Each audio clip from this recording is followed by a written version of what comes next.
O significado da iniciação. A iniciação é um ato da graça dado a indivíduos de já um certo tempo de desenvolvimento, elevando-os a um estado mestre da consciência. Há muito menos oportunidades para um aluno atingir a iniciação no mundo ocidental do que no Oriente, porque no Ocidente somos educados desde a infância com a ideia de igualdade. Somos ensinados que somos todos iguais e, portanto, não temos a correta compreensão do papel de um professor espiritual ou o que consciência espiritual é. Não percebemos que, embora possamos ter igualdade política e econômica, estamos longe de ser iguais em desenvolvimento espiritual. Nós, no mundo ocidental, não nos prestamos a nos tornar estudantes de um ensinamento espiritual. Sim, estamos muito ansiosos no primeiro ano para saltar do status de um novato a chegar a não menos que um mestre e depois indo mais além. Alcançar a vida espiritual, no entanto, não é coisa que venha tão depressa. É uma vida de dedicação àquilo que é maior do que nós somos. Pessoalmente, não acredito que um aluno possa preparar-se conscientemente para a iniciação. Nem eu nunca vi alguém que tivesse como meta alcançá-la. Pelo contrário, o objetivo deve ser sempre a obtenção daquela mente que estava em Cristo Jesus, sem qualquer pensamento de receber iniciação ou experimentar os efeitos da iniciação. Conforme o aluno dá seus primeiros passos no caminho que conduz à iluminação, ele se dedica a meditar no Espírito que habita em nós. A iniciação o conduz de um passo a outro na consciência da presença e assim por diante, purificando-o na medida em que ele não queira mais Deus para destruir seus inimigos e esteja sempre disposto a perdoar e amar, porque sabe que é somente através de sua ignorância que o mal está sendo expresso. Ele é purificado a tal ponto dele não querer mais obter seus fins por qualquer senso pessoal de poder ou força. De certa forma, a sua vida torna-se tão purificada que é vivida em dedicação para os outros. O mundo perde suas atrações para ele não porque ele planejou ou quis isso, nem porque ele estudou para superá-lo. Em vez disso, teve uma experiência que ocorreu dentro dele. O Espírito de Deus começou a tornar-se vivo. Seu centro da alma foi sendo aberto e, em vez de ceder aos prazeres do mundo, ele agora se encontra mais em casa com pessoas que são espirituais e com livros de inspiração e natureza espiritual. Ele ainda não alcançou o absoluto, mas, por ser elevado acima da consciência humana, ele agora participa da natureza da consciência divina e vive em grande medida nela, sendo alimentado e vestido por ela. A atividade deste espírito faz dele um ser humano melhor e está fazendo de sua vida humana uma vida melhor. Então agora vem o período que é descrito na literatura mística, tanto do Oriente como do Ocidente, como morrer diariamente. Essa é a experiência de rejeitar a mortalidade e adotar a imortalidade. É uma experiência na morte, uma experiência que chega a muito poucos, mas quando chega, leva-os adiante pelo caminho até a iluminação. No caminho espiritual, temos que perder a nossa vida antes que possamos ganhar a vida espiritual, isto é, temos que perder nosso senso físico de vida, esse senso que acredita que estamos vivos porque o coração está batendo. ou porque os pulmões e os tratos digestivo e eliminativo estão funcionando. Nós temos que chegar a um ponto no qual a vida vive o corpo e não o corpo vive a vida. Nessa hora, não somos nós que estamos vivendo nossa vida. O corpo nos diz: eu tenho resfriado, meu coração não está funcionando corretamente, ou meu fígado, ou meus pulmões. Ele constantemente nos fala sobre todas as coisas que ameaçam nosso senso humano de vida. Quão estúpidos podemos ser? A vida é eterna. A vida de Deus é eterna. A vida de Deus é infinita. Há apenas uma vida e, portanto, a vida eterna deve ser sua vida e minha. A própria vida que vivemos é infinita e eterna, e não depende da ação do corpo. A ação do corpo depende da vida. Tal percepção nos leva ao período de transição para onde nos movemos da existência no corpo para uma existência que é externa ao corpo, ainda que governe o corpo. Antes que esta transição seja concluída, geralmente tantos bens entraram em nossa experiência que achamos que chegamos na terra do leite e mel. Nós nos acostumamos com a boa saúde, e se nós não a conseguimos, ao menos gostaríamos de experimentá-la. Provavelmente, às vezes invejamos as pessoas que têm 40, 50 ou 60 anos de idade e nunca tiveram um dia de doença em suas vidas. Nós gostaríamos que pudesse ser assim, mas não é para ser assim. Não no caminho espiritual. Para a maioria das pessoas, isso está tão distante quanto mais eles avançam no caminho, em qualquer ciclo de vida, a menos que tenham feito algum progresso em uma existência anterior, e agora estão prontos para ir além disso. É um choque para eles descobrirem que quando tudo está indo aparentemente tão bem, é quando os reais problemas começam. Agora os problemas realmente profundos vêm, problemas da vida e morte. Às vezes eu me vejo sorrindo um pouco triste, quando leio na minha correspondência o número de pessoas que querem iniciação.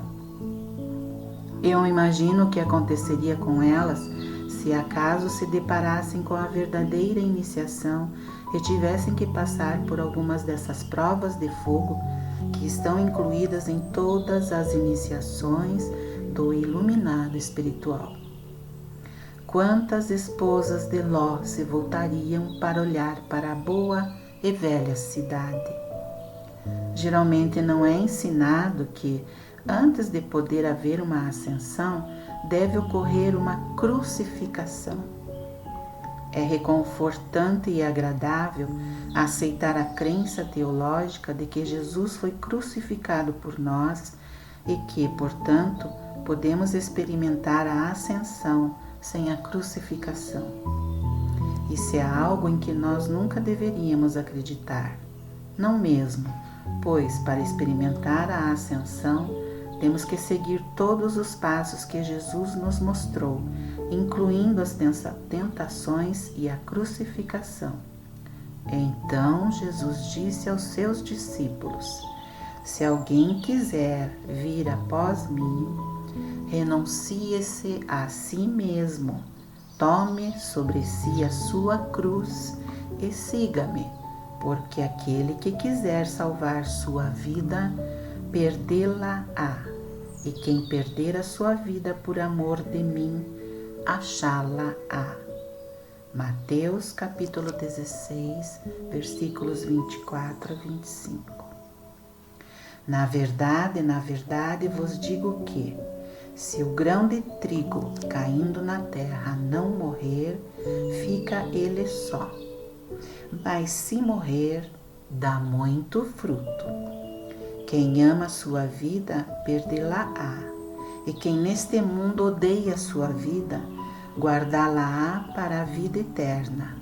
João capítulo 12, versículo 24 e 25.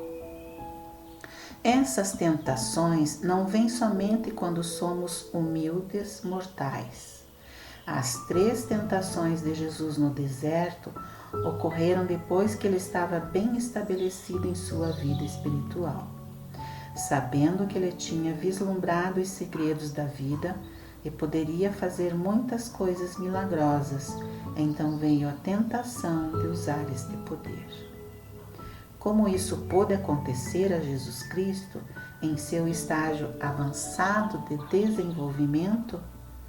Como ele poderia ter sido tentado a glorificar-se, a enriquecer-se, a usar poderes pessoais?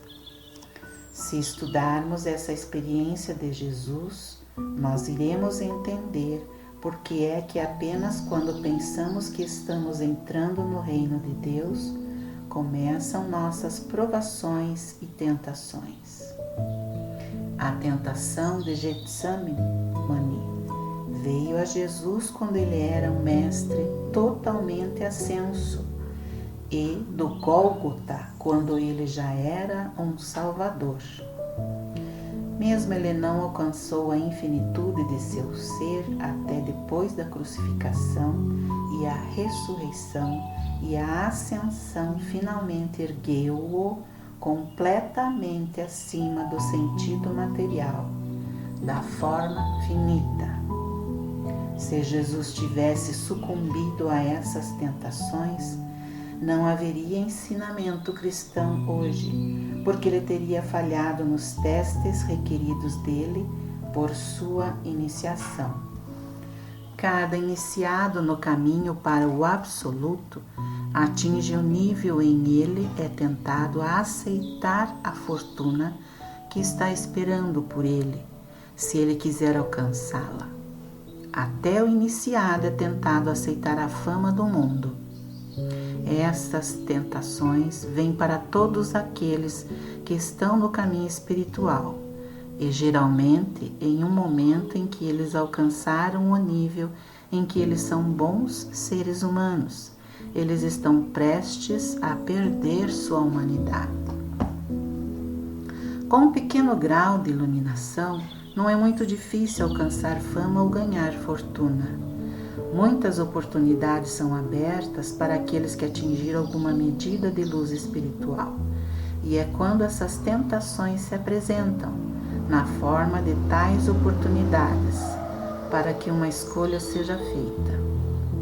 Dedicar todo o seu esforço para a aquisição de riqueza e fama, ou renunciar a toda a ambição de ser contato entre os grandes e poderosos. Embora possa não haver nada de errado a respeito de nome ou fama que venham por conta própria sem buscá-los, aqueles indivíduos que usam o conhecimento ou o poder que lhes foi dado para esse propósito perdem o seu caminho espiritual. Toda a humanidade deve ser renunciada e toda pessoa neste caminho deve morrer e chegar a este ponto de absoluta realização. Eu, por mim mesmo, não sou nada. Há um espírito dentro de mim que faz o trabalho. Existe uma presença, existe um poder. Eu contemplo esta presença e poder invisíveis em ação. Eu vejo como ela vai adiante de mim e testemunho os milagres que realiza. Quando este modo de vida espiritual começa a mudar nossa natureza e nos encontramos sendo separados da sociedade, nem sempre percebemos que estamos passando por um período de transição e que uma vez que essa transição foi feita e estamos completamente isolados dos nossos ex-associados, seremos levados à companhia daqueles de nosso próprio lar espiritual. Mas enquanto nós ainda estivermos confraternizando com o mundo, não vamos nos encontrar com os da nossa própria casa. É somente quando nós morremos para o mundo que, de repente, entre todo esse universo, uma pessoa atravessa nosso caminho, a quem reconhecemos como uma alma aparentada, e depois outra e outra. Se nossas vidas estão cheias de atividades sociais, nas quais nossos inimigos e parentes nos envolveram, não somos livres para desfrutar da companhia de um, dois ou mais que eventualmente cruzarem o nosso caminho. Nem somos livres para fazer as viagens que às vezes são necessárias para estarmos em sua companhia, porque nem sempre podemos encontrar esses 2 ou 3 em nossa própria comunidade. É verdade que podemos ver esses companheiros apenas uma vez em um ano ou uma vez em 3 anos, mas isso não fará qualquer diferença, porque isso é um companheirismo que não leva em conta o tempo ou o espaço. E mesmo se houvesse anos de separação física desses nossos companheiros de mesma filiação espiritual, na próxima reunião seríamos totalmente unificados. O aluno que está no estágio de testemunhar que seus amigos e parentes o abandonam, na verdade, o mundo inteiro, às vezes torna-se amedrontado e solitário e começa a agarrar-se a algo ou alguém, e muitas vezes ele está agarrando a coisa errada ou a pessoa errada. E por quê? Porque ele não pode encarar a solidão, e se ele não pode suportar a solidão, ele não pode entrar nesta vida. Quando a verdade espiritual começa a se revelar para uma pessoa, com um silêncio que desce sobre ela, uma incapacidade de falar e de ser parte do falatório do mundo, falando e falando mais, isso, claro, faz com que todos sintam que ela é muito estranha. Mesmo aqueles que estão começando no caminho não podem entender muito bem o desejo de ficar quieto, essa total incapacidade de dizer qualquer coisa e ainda assim transmitir e até receber. E também isso é outra forma da incapacidade de suportar solidão e a quietude, impedindo o progresso de muitos alunos no caminho. Muitos não percebem que o que é meu deve vir a mim, referido por John Burroughs, depende de atingir um estado de consciência que é de absoluta quietude e paz. Quando isso é alcançado, tudo que uma pessoa tem a fazer é contemplar e observar o mundo inteiro vindo a ele. Muitas pessoas passam pela vida frustradas, porque o que é seu não vem para elas. O seu próprio companheiro não vem, sua própria oportunidade de serviço, sua própria oportunidade de mostrar a graça de Deus. Eles não percebem que o que é meu não chegará a um ser humano. Ele não virá, exceto por ficar quieto e saber que eu sou Deus, e depois deixando a consciência do eu do nosso ser, que é onipotência, onipresença e onisciência, realizar seu trabalho. Isso só pode ser alcançado na medida em que cada um de nós percebe que é o eu que é consciência, o eu que eu sou e que é a consciência que me trouxe e trouxe a todo o indivíduo em expressão, inclusive as árvores e tudo o que existe. Isso também não significa que podemos mentalizar qualquer pessoa e assim fazê-la dobrar-se à nossa vontade. A indulgência do pensamento humano a respeito do controle é dominação, e muitas vezes a dominação termina em tirania e destruição, geralmente autodestruição, o que é uma forma de egoísmo que quase beira a insanidade. Quando percebemos que todo o domínio está em não exercitar um domínio consciente que no final se torne dominação, é porque sabemos a verdade do eu sou do nosso ser. Saber que eu é Deus e que esse eu é o mesmo eu que eu sou. Então eu sou o domínio sobre tudo na terra, acima da terra e debaixo da terra. Aquietar-se e saber que eu sou Deus abre caminho para uma presença divina sair de nós, preparar mansões para nós e atrair o que nos é próprio. Quando conhecemos o eu, sabemos que esse eu é o Criador, mas não deve haver egoísmo relacionado a isso. Essa também é uma das grandes tentações. Depois de um certo ponto de seu desenvolvimento, poucos iniciados sucumbem a essas tentações e caem na beira do caminho. Mas até esse tempo, mesmo que o professor ache que o aspirante está pronto, o aspirante nem sempre corresponde a essa prontidão, principalmente porque o sentido pessoal ainda está muito ativo. Enquanto houver qualquer senso pessoal de si mesmo, tentaremos protegê-lo, e sempre que algo parecer ameaçar, nos levantaremos para lutar. Tal reação pode nos fazer cair no esquecimento, porque no caminho espiritual não nos é permitido levantar a espada. Judas, que estava tão perto do Mestre a ponto de ser seu tesoureiro, reteve o suficiente sensação de personalidade pessoal para querer ser o superior, o discípulo mais importante.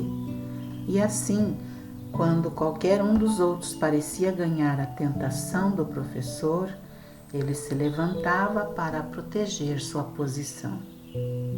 O mesmo senso pessoal de si mesmo, que deixou nele um traço de ambição, inveja ou ciúme, é o suficiente para enganar um aluno em qualquer fase do seu desenvolvimento. Até que ele tenha perdido completamente todo o senso de si mesmo e não haja mais possibilidade de cair, todo iniciado enfrenta a tentação de fama ou dinheiro, e se não é uma ambição louca por dinheiro, pode ser apenas a ambição de dinheiro suficiente para garantir sua segurança. Estes são os tentadores do diabo. A consciência iluminada não tem necessidade de segurança ou proteção, e não precisa se preocupar sobre um futuro. Mas até que alguém tenha atingido esse estado de consciência, a tentação é certa de estar presente e há sempre a possibilidade que o iniciado possa ceder a ela. O tecido de toda tentação que nos ataca consiste em alguma forma do senso pessoal. É apenas com a iluminação final, a experiência final do Deus encarnando como homem individual, uma revelação que chega a tão poucas pessoas em todo o mundo, que o senso pessoal é morto. Neste estágio de desenvolvimento, já não resta nada do ego humano. Fama não significa nada, fortuna não significa nada, segurança não significa nada. Deus precisa de segurança? Deus precisa de proteção? Impossível. Mas os estudantes do caminho não alcançaram essa revelação final de Deus encarnado como o ser, a revelação que permitiu aos mestres dizerem: aquele que me vê, vê aquele que me enviou. Quão poucos podem fazer essa afirmação. Você está olhando para Deus. E até que eles possam fazer isso, há alguma medida de senso pessoal presente que poderia causar-lhes a queda. Depois disso, quando todo sentido pessoal foi eliminado, quando não há mais eu, mim ou meu, existe apenas Deus, existe apenas a luz em si. E esta é autossustentável, não precisando de ajuda de qualquer fonte humana. O passo final para todo iniciado é o comando para morrer. Ninguém alcança as alturas até chegar a uma rendição completa de si mesmo, uma vontade de desistir do senso humano de si mesmo, desistir completamente, se necessário, pular do penhasco para o oceano, nadar para fora, para o mar, para continuar nadando e nunca voltar atrás, para fazer o que o Mestre comandou, perder a sua vida, morrer para o seu sentido humano da vida. A morte do eu é explicada de diferentes maneiras em diferentes ensinamentos. Nos ensinamentos mais antigos, além da história de Osíris e da Fênix se erguendo de suas próprias cinzas, há relatos da crucificação de 6 mestres espirituais antes da época de Jesus, cada um dos quais ressuscitou. Nas escolas de sabedoria, a realização final dependia sempre da morte do aluno. Era necessário para todo estudante de uma escola de sabedoria passar por uma morte de ser enterrado e ressuscitar novamente antes de receber o grau espiritual de um mestre. Nos antigos ensinamentos egípcios, bem como os da Grécia, havia sempre a morte do mestre, seguida por sua ressurreição e renascimento. Muitos ensinamentos das fraternidades incluem, como parte de seu ritual, a morte do iniciado e ele sendo levantado novamente. Essa morte do eu é exemplificada na experiência do Mestre, na crucificação, ressurreição e ascensão acima de toda individualidade pessoal. A crucificação pode ser uma crucificação física real e a ressurreição pode ser uma ressurreição real do túmulo, mas não precisa ser necessariamente assim. Eles podem ser simbólicos para mostrar a morte do eu e o aumento do ser divino que somos, além daquele pó do cadáver, além do túmulo. Em outras palavras, a crucificação, que é a morte ou a travessia do ser, pode vir em qualquer noite escura da alma, e é quando o último vestígio de individualidade é engolido e não há mais nada a não ser a luz da divindade. Não há vestígio deixado por qualquer eu, mim ou meu, apenas o eu que é o eu que nós somos. Seja durante esta vida particular na Terra ou em outra, deve chegar o dia em que morreremos, não no sentido de uma morte como resultado de doença, idade ou acidente, mas uma morte para todo o sentido humano. Podemos saber com que rapidez estamos morrendo pelo grau em que insistimos na preservação do nosso ser humano, o que é dito ser a primeira lei da natureza. Se estamos no estágio de consciência onde nós atiraríamos num assaltante que entrou em nossa casa, ainda não morreremos, ainda estamos na humanidade, ainda vivendo uma vida de autopreservação. Se acreditarmos que, no caso de qualquer conflito, nosso país deve lançar uma bomba antes do outro país, ainda não iniciamos o caminho espiritual. Ainda estamos sob a lei da autopreservação. As conotações dessa lei são algo aterrorizante de se contemplar. É outra maneira de dizer que nossa vida é mais valiosa do que a dos outros.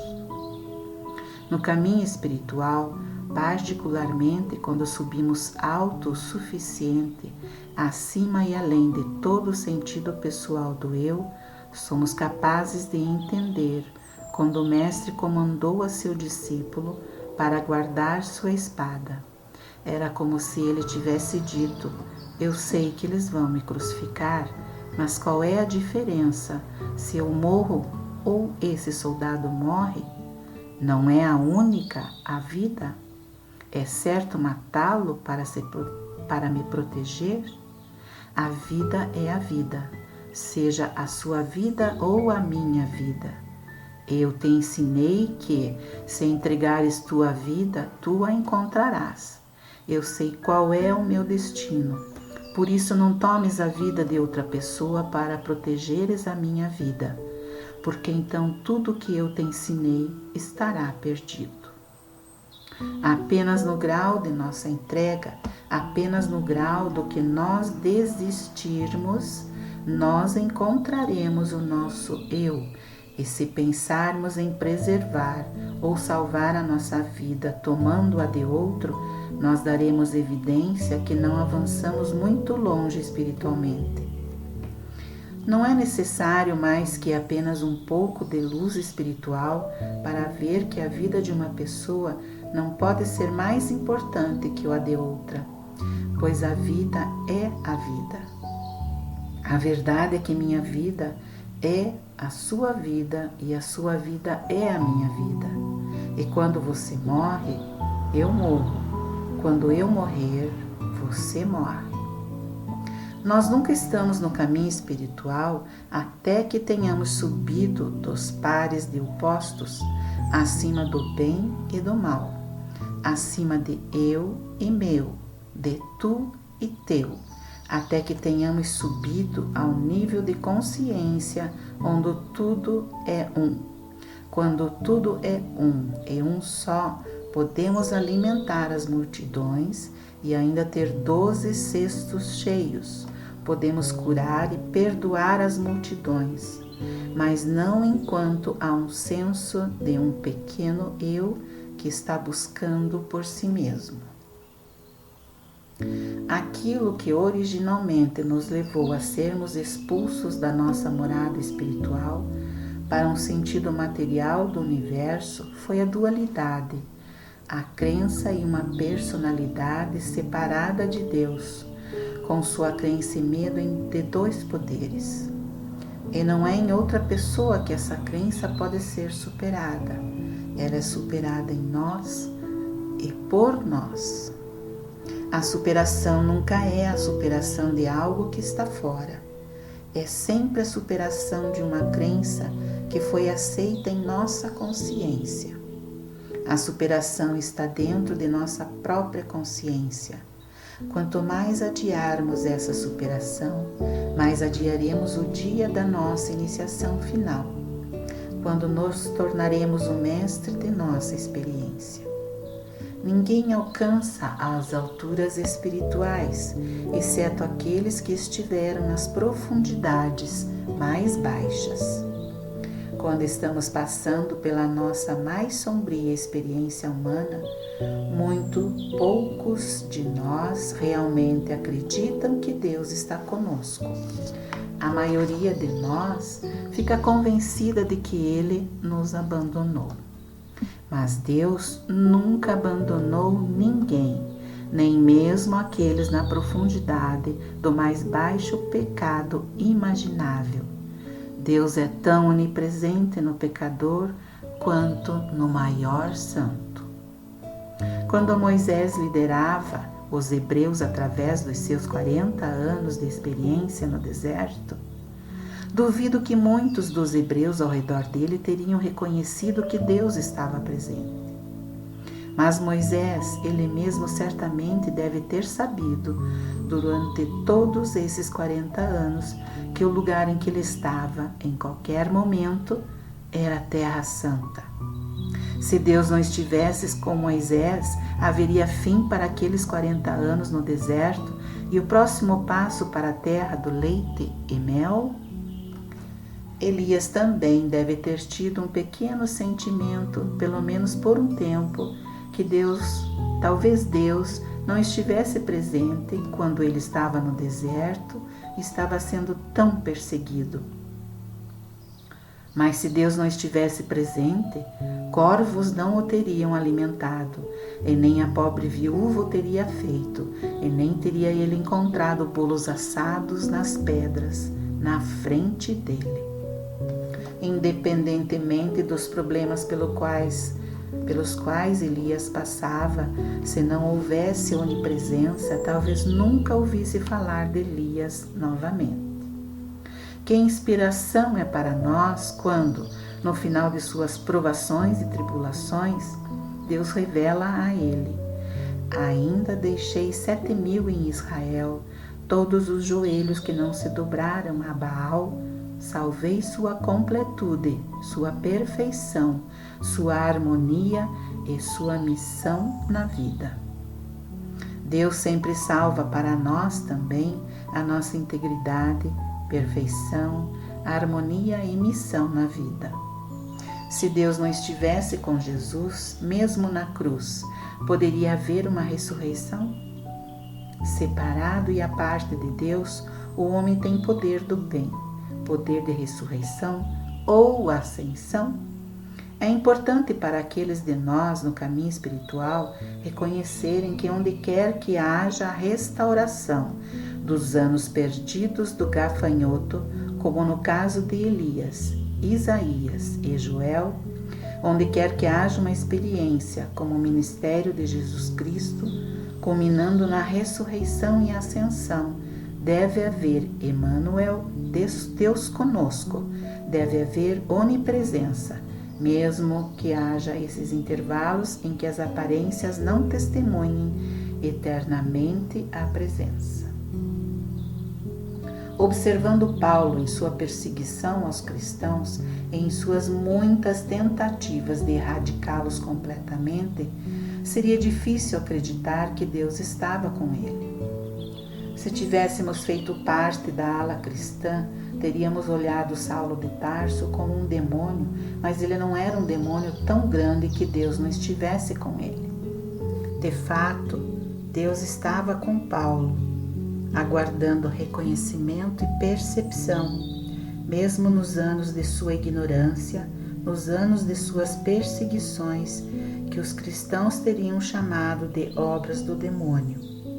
Deus estava com ele quando ele recebeu a luz, e assim ele se tornou um fator importante na fundação e ensino da fé cristã. Pedro e João foram presos, mas Deus esteve com eles na prisão, ou então não haveria nenhuma fuga para eles. Mas houve uma fuga, e havia todo um ministério aguardando por eles por causa da onipresença e mais por causa do reconhecimento deles. Não há ninguém em lugar nenhum, a qualquer hora, sem onipresença.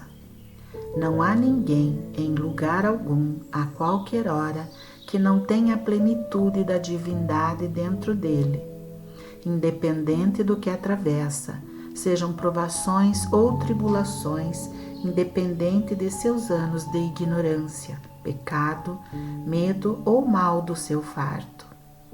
E nessas provas nem haveria chance de esgotar a mortalidade, a humanidade, o mal humano, e mais tarde não haveria tampouco esgotamento de uma boa humanidade, embora eventualmente ambas as etapas devem ser tomadas.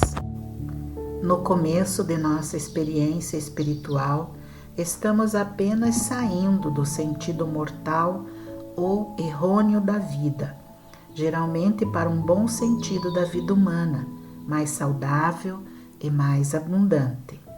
Mas isso não é a meta suprema da vida. A meta final da vida é a realização espiritual. Para alcançar essa realização espiritual, a responsabilidade primária do aluno é a prática da meditação. É na meditação que ele perde o ser como um pequeno S e ganha o ser com um S maiúsculo. É na meditação que ele se desenvolve, enriquecendo e expandindo seu eu interior, mas não enquanto a mente humana estiver ocupada com a ambição ou desejo de realização. A preparação para a realização espiritual, se houver alguma, portanto, é renunciar a qualquer objetivo. Vamos supor que a iniciação chegou a um estudante nesse momento e então foi dito a ele para nunca aparecer em público novamente, nunca se deixar ser visto, mas para encontrar uma cabana na floresta em algum lugar e rezar. Como ele se sentiria se fosse um mestre e ninguém mais soubesse disso e ele não poderia sequer usar um manto? A todos que alcançaram essa alta realização foi dado algo para fazer. E enquanto faziam, tornou-se impossível para cada um deles ter nome ou fama. O Mestre Jesus Cristo não era conhecido como Salvador ou como Messias durante sua própria vida. Ele era um simples rabino andando, subindo e descendo as ruas pelas aldeias da Palestina. Mais tarde, a ele foi dada a honra de ser o Salvador, mas somente depois.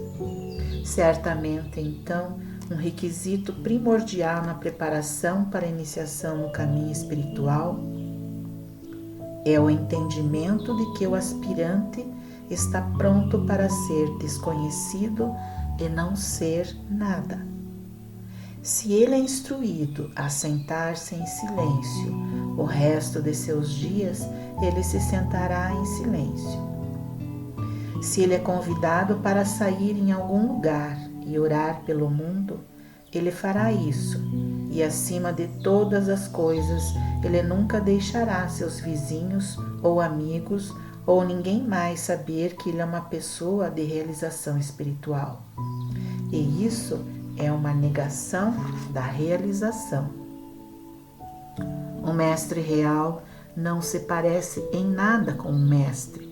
O verdadeiro mestre é mais parecido com o servo que vem batendo na porta perguntando: "Você pode me dar um pouco de comida?"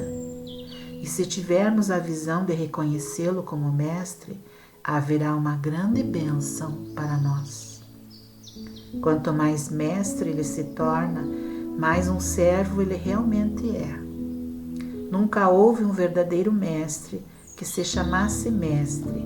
Nunca houve um mestre que não percebesse que ele não era um mestre, mas um servo, servo de todos os que vieram a ele pesados e carregados, a todos que vieram procurando a luz. Aquele que alcançou a consciência de um mestre torna-se o servo de todos, e uma pessoa com um estado tão elevado de consciência nunca poderia se rebaixar a ter um desejo à espreita de ser reverenciado e adorado. Quando uma pessoa é identificada pelo título de mestre ou guru, é apenas um meio de significar a realização espiritual do indivíduo. A pessoa que vemos não é o mestre. O que constitui o mestre é a sua consciência divina. O grande mestre não nos disse de fato: "Não me chameis de mestre, não me chameis de bom." Há apenas um mestre. Há apenas um bom. Ninguém tem mérito por alcançar as alturas espirituais, porque ninguém fez nada para merecer ou ganhar isso, mesmo nos níveis inferiores. Eu posso lembrar o tempo da minha entrada para o caminho espiritual, quando os primeiros sinais que me deram foi que eu não me importava mais por fumar, beber ou jogar cartas. Eu não podia nem mais atravessar o portão e apostar $2 em um cavalo. Tudo isso desapareceu. Quão tolo eu teria sido se eu julgasse ter crédito por isso e gabar-me de quão nobre eu era por não ter mais nada a ver com isso. Essas coisas foram simplesmente tiradas de mim. Não havia mérito se acumulando para mim. Então, quando alguém se eleva mais no caminho espiritual, ele alcança uma humildade e uma completa liberdade do medo mundano. Quase com a primeira experiência espiritual, o medo de morte desaparece, porque na percepção da vida eterna, torna-se de relativa falta de importância se ele vive neste plano ou naquele. Ninguém alcança espiritualidade enquanto o medo da morte permanece na consciência. Mas aí, novamente, como poderia alguém ter mérito por não temer a morte, se isso é algo que ele não realizou, mas algo que foi feito para ele pela graça que lhe foi dada?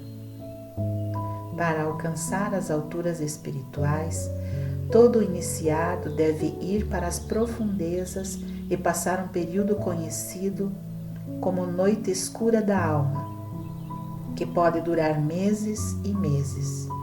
Este é um tempo de angústia, um período de esterilidade, em que ele é dilacerado e sente como certo de que Deus o abandonou, que ele é indigno, que ele cometeu um erro ou que ele cometeu um pecado, e Deus, portanto, lançou-o nas trevas exteriores.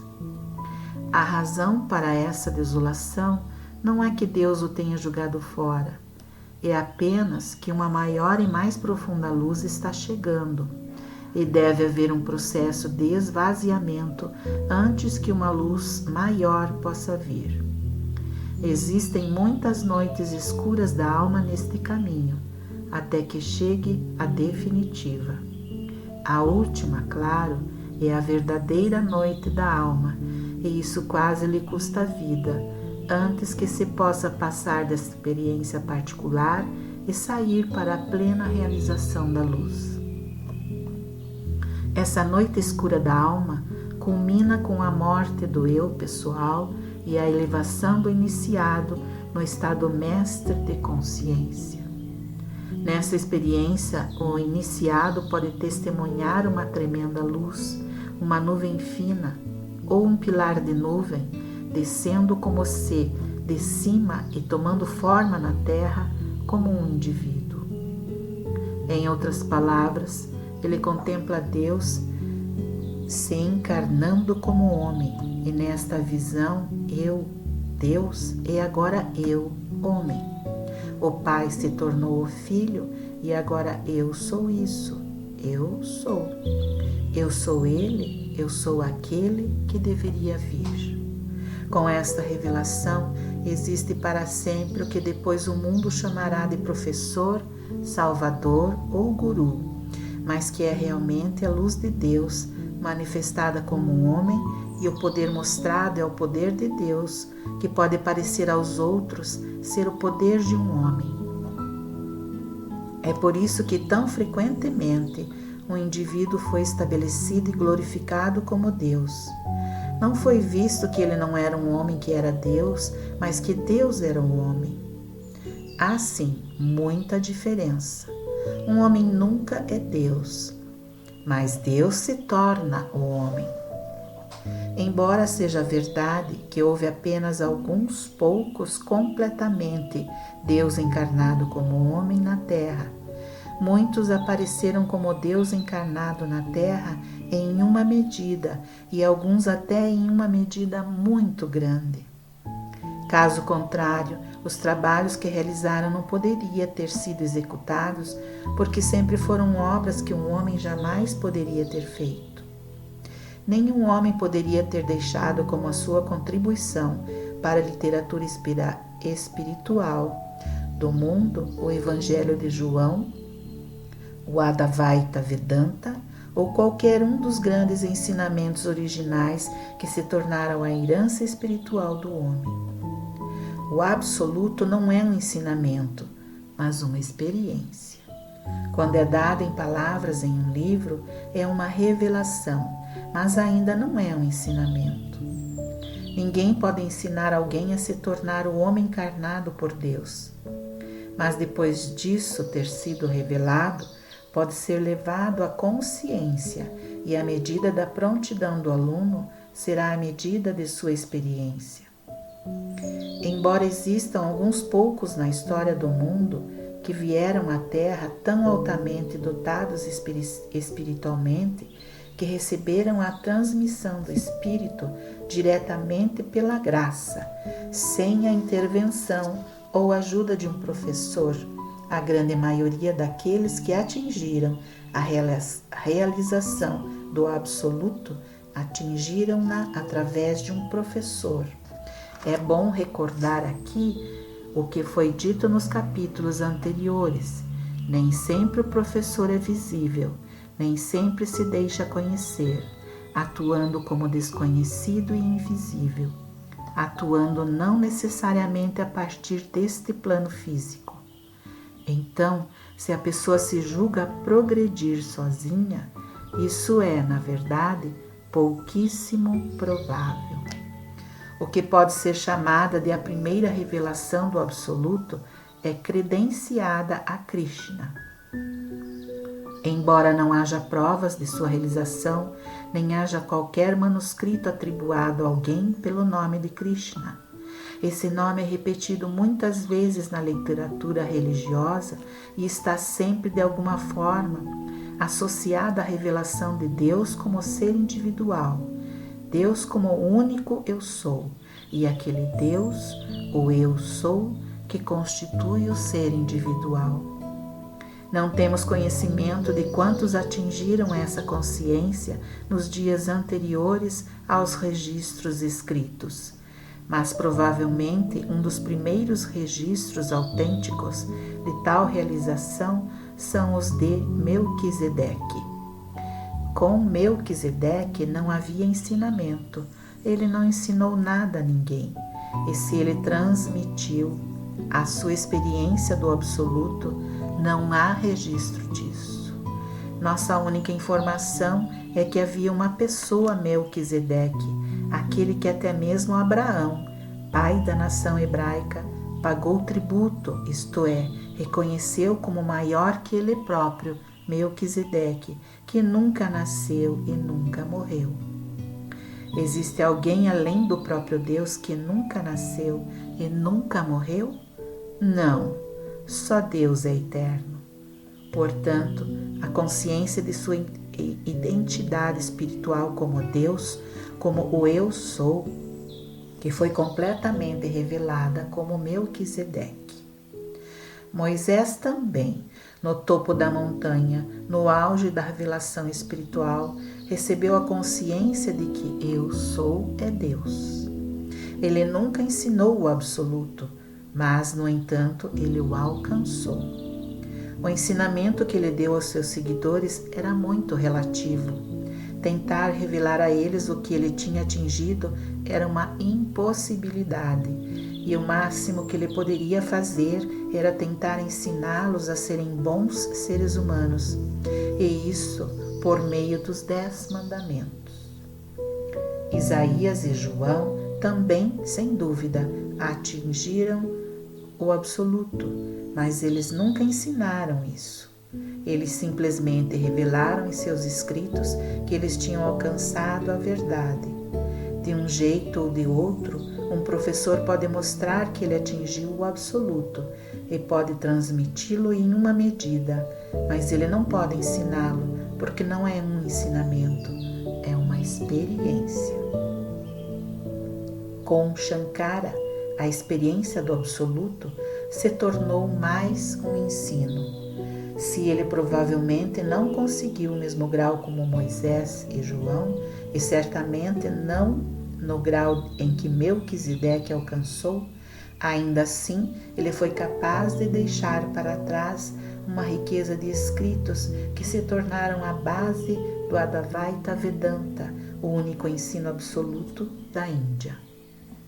Sempre que o indivíduo alcança a união consciente com Deus e percebe, em alguma medida, a essência do seu ser, ele está no absoluto. Ele é então a consciência divina expressando a si mesma. Quando isso acontece, ele decide que terminou essa fase particular da existência, abandona o seu corpo e parte, continuando sua vida em uma forma incorpórea. Ou então, a ele é dada alguma missão específica na Terra e continua trabalhando para realizar esta missão até que seja cumprida, porque a consciência que agora ele é o faz permanecer enquanto houver a necessidade de sua experiência terrena. Moisés levou seu povo para a terra prometida e provavelmente deve ter sentido que com isso terminou seu ministério. Elias, sem dúvida, completou sua missão, porque ele subiu além da manifestação visível, sem ter que passar por doença ou acidente. Jesus deve ter sentido que seu trabalho se completou, porque na presença de seus discípulos, ele ergueu os olhos para o céu e disse: Eu terminei a obra que me deste para fazer. João recebeu a missão de preparar um manuscrito de seu evangelho, para que a revelação pudesse ser preservada. A Shankara foi habilitado a completar seu trabalho de apresentar a filosofia do Advaita Vedanta para a Índia. Cada um que atinge alguma medida da realização do absoluto tem um trabalho para executar, e parte deste trabalho é transmitir o absoluto para aqueles poucos que são capazes de recebê-lo. Nem todos são capazes de aceitá-lo, porque é preciso, antes de tudo, uma consciência evoluída, e, em segundo lugar, exige a capacidade de deixar tudo para realizar o trabalho. As Escrituras falam de deixar pai e mãe, e irmã e irmão, pelo meu bem. Não há muitas pessoas que fizeram isso, nem muitos que estão ou estariam dispostos a fazê-lo. Não há muitos a quem se for solicitado a deixarem suas redes e seguir o Cristo. Realmente desistirão de seus empregos e deixarão suas famílias para seguir esse eu. Isso não significa, no entanto, que não existam, e nem significa que isso não esteja acontecendo, porque está. Muitos são chamados, mas poucos são escolhidos. Existem muitos que recebem alguma luz espiritual, mas em vez de dizerem imediatamente: eu devo seguir isso até o fim, eles geralmente se contentam em descansar no conforto adicional já ganho. Eles aceitam o aumento do bem humano e ficam satisfeitos com isso, em vez de procurar encontrar o princípio que lhes trouxe isso. Um bom exemplo é o do paralítico curado por Jesus. Seria de se esperar que ele se convertesse imediatamente e o seguisse, mas não. Evolução espiritual não acontece em uma vida, vem em um período de muitas vidas. Existem aqueles que recebem alguma medida de luz espiritual, mas depois de usá-la para obter melhor saúde, suprimento mais abundante ou companhia mais satisfatória, não vão mais adiante com isso. Isso, no entanto, dá-lhes tal fundação firme que em seu parêntese seguinte eles irão mais alto.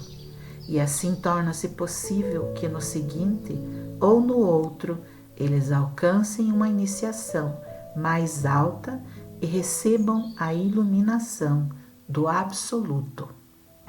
Gratidão.